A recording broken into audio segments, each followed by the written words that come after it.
राधे कृष्ण दोस्तों। आज की कहानी का नाम है कर्मों का फल। एक बार की बात है, एक पहाड़ पर एक कुटिया थी और उस कुटिया पर एक गुरु और उनका शिष्य रहा करते थे। और उस गुरु को बहुत सी सिद्धियां प्राप्त थी और उनकी सिद्धि हर जगह प्रसिद्ध थी।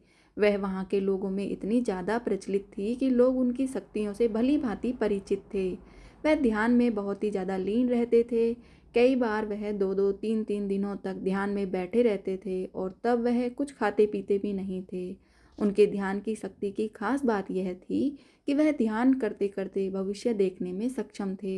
एक बार ऐसे ही वे ध्यान में लीन थे तो एकाएक देखते हैं कि अगले 8 दिनों बाद उनके शिष्य की मृत्यु तय है। और यह भविष्य देखकर वह अत्यधिक दुखी हो जाते हैं और परेशान होते हैं। उनका ध्यान एकाएक भंग हो जाता है और वह सारी बातों को सोचकर घबरा जाते हैं और वह सोच में डूब जाते हैं कि मेरे शिष्य के पास जीवन के केवल 8 ही दिन शेष हैं। इसके बाद गुरु अपने शिष्य के पास जाते हैं और उसे कहते हैं कि मैं सोच रहा हूँ कि तुम अगले 8 दिनों के लिए अपने परिवार के पास उनके गांव में मिलने के लिए चले जाओ। यह बातें सुनकर उनका शिष्य बहुत ज़्यादा खुश हो जाता है और वह अपने गुरु को कहता है कि गुरु जी, सच में मुझे भी बहुत दिनों से अपने परिवार वालों की याद आ रही थी। मैं भी सोच रहा था कि मैं भी अपने परिवार वालों के पास जाकर मिल लेता हूँ। और वह अपने गुरु से आज्ञा लेते हुए पहाड़ी से नीचे की ओर चलना शुरू कर देता है। लेकिन वह इस बात पर ध्यान नहीं देता कि उसके गुरु की आंखों में आंसू आए हुए होते हैं। वह चलते चलते पहाड़ से जैसे ही नीचे एक समुद्र के पास पहुंचता है तो देखता है कि एक रेत के टीले के पास चींटियों का घर था और उस घर से बहुत सारी चींटियां बाहर की तरफ आ रही थी और बहुत सारी चींटियां अंदर की तरफ जा रही थी।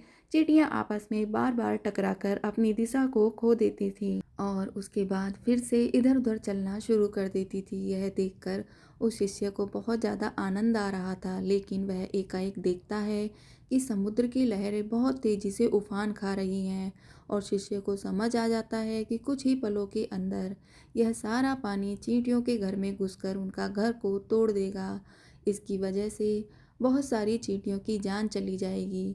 वह अपनी समझदारी दिखाते हुए अपने ऊपर वाले वस्त्रों को खोलता है और उसके अंदर रेत भरकर एक तरह की चारदीवारी उस चींटियों के घर के ऊपर बना देता है। चारदीवारी इस तरह से बनाता है कि समुद्र से आने वाला पानी उनके घर तक ना पहुंच सके। साथ ही साथ वह अपनी समझदारी दिखाते हुए एक तरह की नाली बनाता है, जिसकी वजह से वह समुद्र की तरफ से आने वाला पानी उस नाली में बहकर दोबारा समुद्र में जा सकता है। इस समझदारी की वजह से बहुत सारी चींटियों की जान बचा लेता है और आने वाली एक नाव में बैठकर अपने घर की ओर समुद्र पार करके निकल जाता है। फिर कुछ समय बाद वह अपने घर पहुंच जाता है और अपने परिवार वालों से मिलता है, अपने परिवार के साथ रहता है और उसे पता भी नहीं चलता कि कैसे समय गुजर जाता है। वह अपना सामान बांधकर सोचता है कि अगले दिन मैं अपने गुरु के पास वापस चला जाऊंगा। अगले ही दिन वह सुबह सुबह अपने गुरु के पास जाने के लिए निकल जाता है। वहाँ उसके गुरु कुटिया में बहुत ज़्यादा दुखी होते हैं। उनको लगता है कि उनके शिष्य के 8 दिन पूरे हो गए, अब तक तो मेरा शिष्य इस दुनिया को छोड़कर जा चुका होगा। वह गुरु उसके दुख में होते हैं कि एकाएक देखते हैं कि कोई मनुष्य उनके कुटिया की ओर आ रहा है। जब वह ढंग से देखते हैं तो उनको पता चलता है कि यह तो उन्हीं का शिष्य है जो उनकी ओर चला आ रहा है। वह दौड़कर एकाएक अपने शिष्य के गले लग जाते हैं और अपने शिष्य का हाल चाल पूछते हैं और उनका शिष्य यह सब देखकर चौंक जाता है। गुरु को समझ नहीं आता कि कैसे उनका देखा हुआ भविष्य गलत हो गया। वह अपने शिष्य से पूछते हैं, बेटा तुमने इन 8 दिनों में क्या क्या किया। शिष्य अपने परिवार के साथ बिताए हुए सारे पलों के बारे में बता देता है, लेकिन उनके गुरु को ऐसा कुछ भी इन 8 दिनों में खास नहीं लगा। फिर शिष्य कहता है कि मैं आपको एक बात बताना भूल गया। जब इस पहाड़ी से मैं नीचे समुद्र की ओर गया था तब मैंने ऐसे ही कुछ चींटियों की जान बचाई थी। उसके बाद गुरु समझ जाते हैं कि उसके कर्मों की वजह से ही वह शिष्य बच पाया था। और तब गुरु एकाएक कहते हैं कि कर्म जरूर लौट कर आते हैं। तो साथियों, इस कहानी से हमें यह सीख मिलती है कि जीवन में हमेशा ऐसे कर्म करो कि जो कभी लौट कर भी आए तो आपका भला ही करें।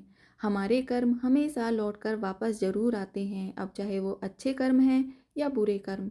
तो हमेशा ध्यान रखें कि किसी का भी बुरा ना सोचें, ना ही किसी का बुरा करें। सबका भला सोचें और यदि कोई बुरा करता भी है तो उसको भगवान के भरोसे छोड़ दें।